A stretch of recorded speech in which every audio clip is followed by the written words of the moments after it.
Ladies and gentlemen, when confidence becomes a target, we often believe that our strength, our self-respect, our voice, our independence is something that will be honored in our relationships. And in many healthy relationships, it is. But in some dynamics, particularly with people who are deeply insecure and emotionally disconnected from their own worth, your strength doesn't feel inspiring. It feels threatening. To someone operating from a scarcity mindset, someone who defines their worth by how much power they hold over others, your confidence doesn't register as beauty. It registers as danger. They don't see your light as something to walk alongside. They see it as something that outshines them. And instead of rising up to meet you, they try to bring you down to their level. That's when the subtle shift begins. At first, they admire your ambition, your voice, your ability to hold boundaries. But over time, what they once praised becomes the very thing they criticize. From admiration to intimidation, they'll start calling your clarity coldness. Your emotional intelligence becomes too analytical or controlling. Your ability to say no turns into you being selfish or closed off. This shift doesn't happen because you've changed. It happens because they've realized they can't control you the way they'd like to. People who fear authentic connection don't know what to do with someone who won't bend to fit into their comfort zone. So rather than question their own emotional limitations, they attack the parts of you that challenge them. You're not too strong, you're just not willing to shrink. This is where shame begins to enter the relationship. They will use your strengths as a way to isolate you from them. They'll make you feel guilty for being proud of yourself. They'll imply that your self-worth makes others uncomfortable, that you're somehow too much.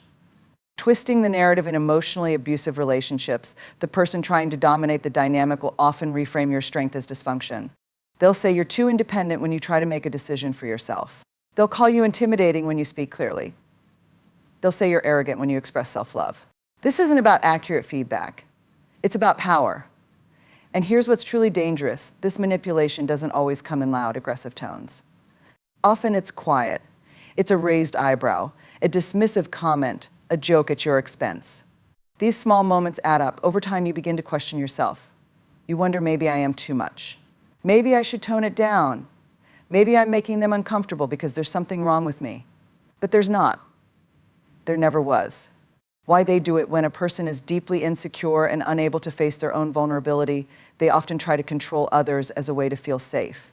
You showing up fully rooted in your truth, connected to your self-worth, reminds them of the work they haven't done. You reflect back to them the strength they've spent their lives avoiding. They don't know how to say, I feel threatened because I haven't healed. Instead, they say, you're the problem. This is not your burden to carry. How to stay grounded in your power. The antidote to this form of manipulation is self-awareness and radical self-compassion. It's about knowing your values, your truth, and your worth so intimately that someone else's discomfort can't shake it. It's about having a circle of emotionally safe people who mirror your strength back to you with love, not criticism. It's about understanding that when someone uses your strengths as weapons, it says far more about their fears than it does about your flaws. Strength doesn't mean you never doubt yourself. It means you come back to yourself over and over, no matter how many times someone tries to pull you away from your truth. Ending sentence: when someone tries to use your strength against you, it's not a sign that you need to dim your light, it's a sign that they were never ready to stand in the brilliance of it. When truth becomes threatening, one of the most disorienting experiences in a relationship is having your reality questioned. Not debated, not disagreed with, but denied. Your version of events, your feelings, your perception of the moment, suddenly, it's all up for negotiation. And it's not because you're confused. It's because someone else is trying to rearrange the truth in order to feel powerful. When you're in a relationship with someone who is emotionally manipulative, they don't just want to be seen, they want to be right. And when your truth threatens their sense of control, they won't lean into curiosity or vulnerability. They'll lean into distortion. They won't ask how you feel. They'll tell you how you should feel. They won't wonder if they misunderstood. They'll insist you misunderstood. And this isn't miscommunication, it's a pattern of erasure. Gaslighting in disguise: we often associate gaslighting with outright lies or dramatic denial.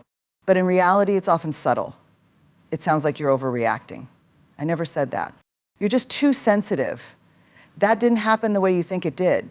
These comments aren't just dismissive, they're strategic. They're designed to chip away at your trust in your own memory, your own emotions, and ultimately your own worth.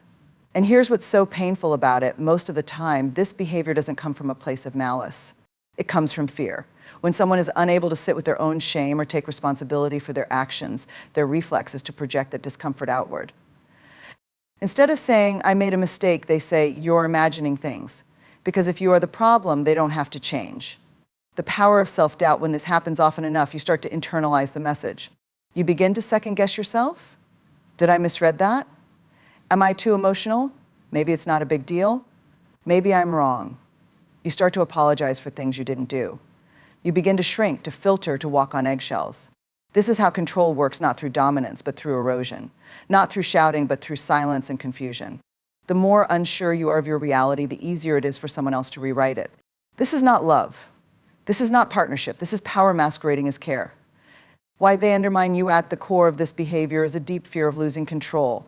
People who feel unworthy or emotionally fragile often find it intolerable to be wrong, to be challenged, or to be seen fully. When your strength, your voice, or your truth comes forward, it shakes the illusion of control they've built around themselves. Rather than meet you in your truth, they try to pull you into their fiction, and they're not always aware of it. It's not always calculated, but it is destructive. Undermining your reality allows them to stay in charge. If they can convince you that you're unstable, then they don't have to be accountable. If they can confuse you, they don't have to confront themselves. And if you start to believe them, they don't have to change. But here's the hard truth. People who refuse to own their impact will always rewrite your reality to make themselves feel safe. Reclaiming your inner compass, the most powerful thing you can do in the face of this kind of manipulation, is to stay anchored in your truth. That doesn't mean you don't listen. That doesn't mean you never reflect or reevaluate. But it does mean you trust yourself. You know when something doesn't feel right. You know when your words have been twisted. You know when your emotions have been denied. That knowing, that gut, that truth, that instinct is not something to be negotiated. It's something to be honored. Surround yourself with people who reflect your reality back to you with kindness and clarity. Journal, meditate, therapy. Get still enough to hear your own voice again, because once you're grounded in your truth, it becomes much harder for someone else to rewrite your story. And when they try, you'll recognize it for what it is, not a sign that you're too sensitive or too broken, but a sign that someone else is too afraid to face the mirror. The silent sabotage of connection, one of the most profound truths about human resilience, is this: we don't do it alone. Our strength comes from our relationships, our values, our communities, and our connection to ourselves. But when someone feels threatened by that strength, when they sense they can't control you because you're supported, they don't always attack you head on. They isolate you. And they often do it quietly. They don't say you can't see your friends anymore. That would be obvious. Instead, they plant small corrosive seeds. Are you sure your friends really have your back? Your family is just jealous of what we have. I don't think they understand you the way I do. It's always about them. What about us? Grounding your friends, your family, your passions, your faith, your inner voice, they can become the loudest voice in the room. And if they're the only voice, the guilt trap of empathy. Empathy is one of our most beautiful human qualities. It's what makes connection possible. It allows us to stand beside someone in their pain and say, I see you. You're not alone. But in the wrong hands, or rather in emotionally manipulative dynamics, your empathy can become a trap. Some people don't seek healing. They seek power through helplessness. They perform their pain not to be seen, not to grow, but to control the emotional weather in the room. And if you are a deeply compassionate person, you'll feel it. You'll feel their suffering as your responsibility. You'll start walking on eggshells, not because you did something wrong, but because you feel guilty for being okay when they're not. This isn't empathy anymore. This is emotional blackmail. The performance of pain, these individuals will constantly remind you of their past wounds, their trauma, or how broken they feel, not to invite vulnerability or ask for support, but to remind you that you can't be too happy, too successful, too grounded around them without upsetting the balance. Your joy becomes a threat. Your confidence becomes insensitive. Your healing becomes a betrayal. You may hear things like, you don't know what it's like to go through what I've been through. It must be nice to have everything so easy. You've changed, you're not as supportive anymore.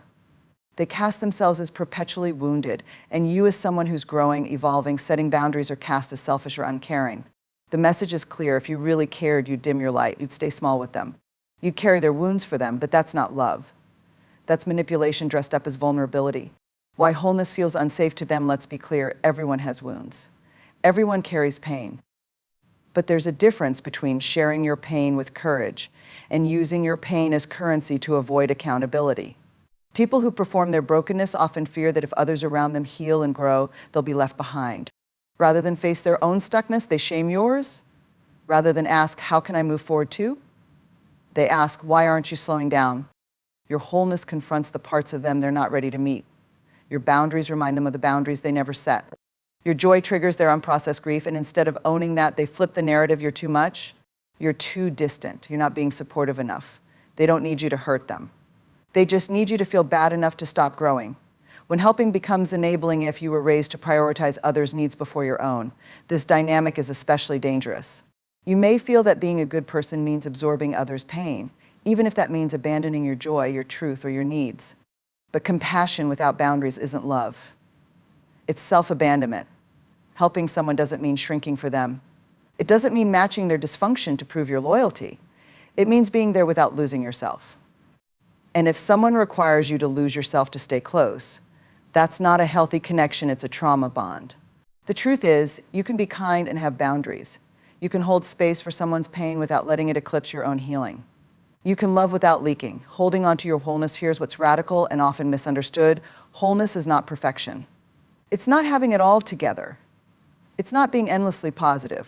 Wholeness is about integration. It's about owning your story, facing your pain, and doing the work to heal. If someone tries to shame you for that, if they use their suffering to guilt you back into self-neglect, you have every right to step back. Not because you don't care, but because you do. You care about your health, your growth, your right to thrive. You are not responsible for making others feel comfortable with your wholeness. You are responsible for honoring it. You don't owe a guilt for growing. You are allowed to grow even if others choose to stay stuck. You are allowed to experience joy even when others are grieving. You are allowed to be whole even when others are still healing. And here's the hard truth, not everyone will clap for your healing. Some will see it as a threat. But you don't have to dim to stay loved. The right people, emotionally healthy people, won't need you to shrink to feel secure. They'll celebrate your evolution. They'll be inspired by it. And if they're hurting, they'll ask for support without demanding your self-sacrifice. Ending sentence: if someone needs you to feel guilty for being whole, it's because they've mistaken your healing for abandonment, and that is not yours to carry.